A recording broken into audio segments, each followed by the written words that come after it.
cooperation and containment.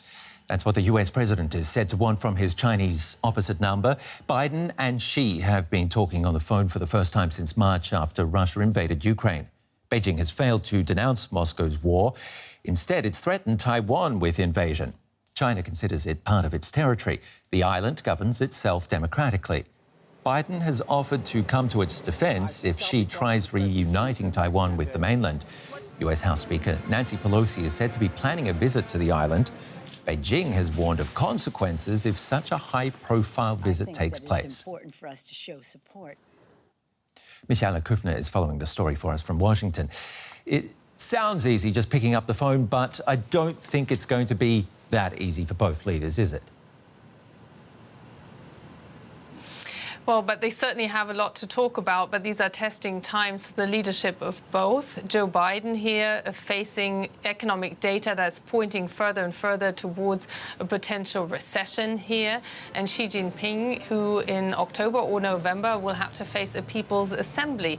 There is no viable democracy in China, yet at the same time, that is an event where Xi Jinping could see himself either strengthened or weakened. So both leaders need to ooze power coming out of this telephone conversation. We're still waiting any minute now for an advisory on what could have been discussed, because usually the White House sends a readout, but that hasn't arrived yet, so they may well still be talking.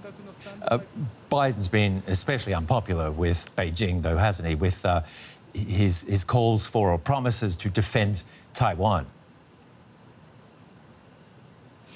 Yes, he answered yes when he was asked whether he would defend Taiwan, potentially militarily. The United States have committed themselves to military support, also legally at the same time.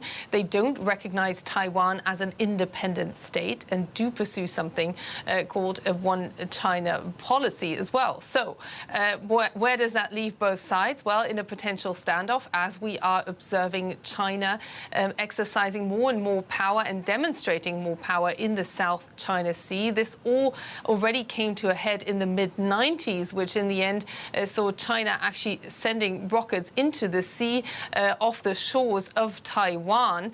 Now, we're nowhere near that, but that visit of Nancy Pelosi, the Speaker of the House, who can completely independently take decisions of the president, although she is from the same party, that could well escalate tensions. And if she backed down and decided not to go, that could portray the United States as weakened. So a very difficult diplomatic territory, both between the two countries, but also amongst the Democrats here who do face midterm elections this fall. And Michaela, I stressed the word containment earlier. The US has said that China needs to be contained. Where does that fit into this conversation? Well, let's look at the economics. It is, yes, China trying to expand its power in the South China Sea and further afield through its Belt and Road policy.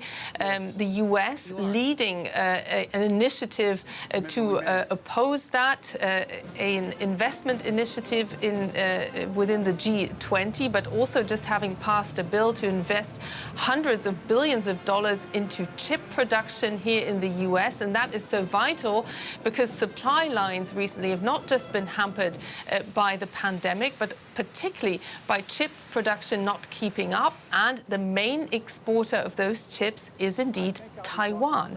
And that's why it makes it a jewel in the crown when it comes to international economic power. You heard it from Michaela Kufner, our correspondent in Washington. Thank you very much. And let's bring in Ian Chong, an associate professor at the National University of Singapore, who focuses on Chinese foreign policy. Thanks for being on the show today. What do you expect from this call between Biden and Xi?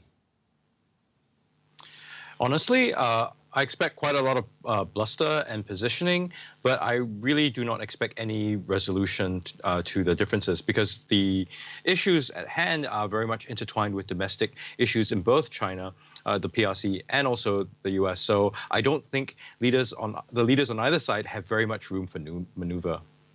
Well, with this crucial election coming up for Xi Jinping, I bet there's a lot of well, I wouldn't say acting, but a lot of playing to the public going on, especially this anger over Nancy Pelosi's proposed visit to Taiwan, wouldn't you say?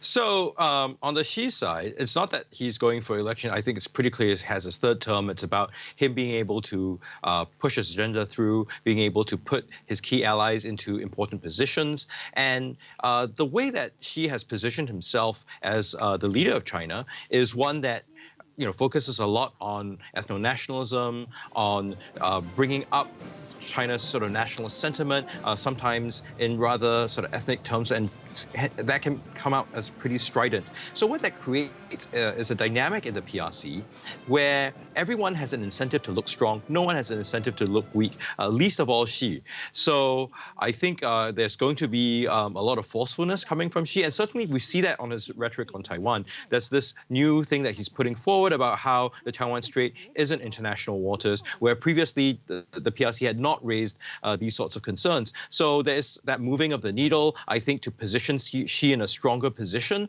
that creates more friction, not only with Taiwan, but the US and US allies.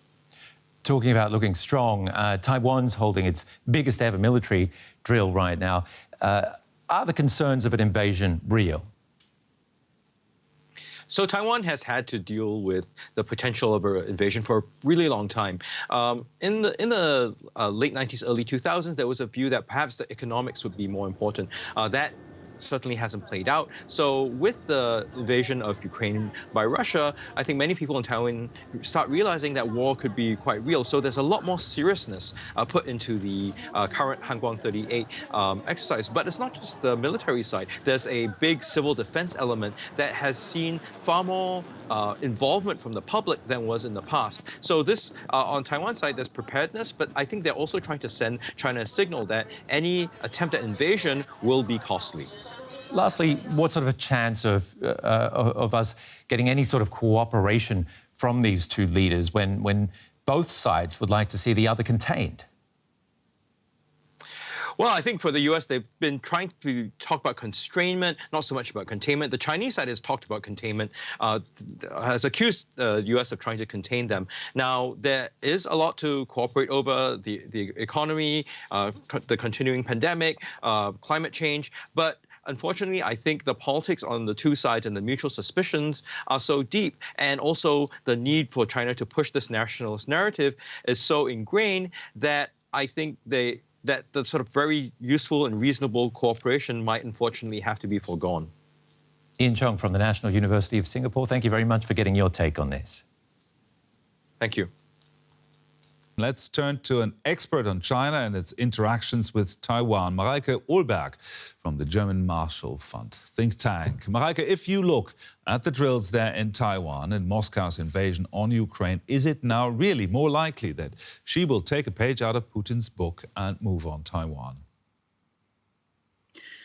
I think what's definitely the case is that everybody is watching very closely what's happening in Ukraine, whether that is the Chinese side or the Taiwanese side or the U.S. side. That doesn't mean that there is, an imminent Chinese invasion of Taiwan, but everybody's studying what's happening in Ukraine and is kind of adjusting their plans accordingly. And I think they're right to take it seriously. Now, Biden and Xi are talking on the phone today. Does Taiwan need to be a topic there? I think Taiwan will inevitably be a topic. I mean, this phone call was set up a while ago, so I think initially the plan was to talk, about various issues, Ukraine, economy, tariffs, and those things are still going to come up. But with Nancy Pelosi's planned visit to Taiwan and the tensions around that, I would be very surprised if Xi Jinping and Joe Biden decided to ignore that topic altogether. Mm-hmm. Now, we've touched upon the topic earlier. What might China have learned from the international reaction to the invasion of Ukraine? I think on the one hand, they've definitely learned that the costs may be higher than they expected. I do think that the Chinese side was taken aback by the response in Europe and the United States, that there was a much more resolute response than they had expected. So I do think that does that's something they're taking into account. And I think this is also why it's important to signal strongly towards China that the economic repercussions of any military steps in Taiwan would be quite severe. Now, who has the upper hand at the moment in this rather complicated relationship, Xi or Biden? I mean, this is like a really hard question to say. I don't think it's necessarily a question of an upper hand or not. They both have issues to deal with. They both have severe constraints. And I do hope that both sides still have some interest in not letting it come to the worst. So this is not an easy issue where you can say X or Y has the upper hand. Marijke Olberg there from the German Marshall Fund think tank. Thank you very much. Thanks for having me.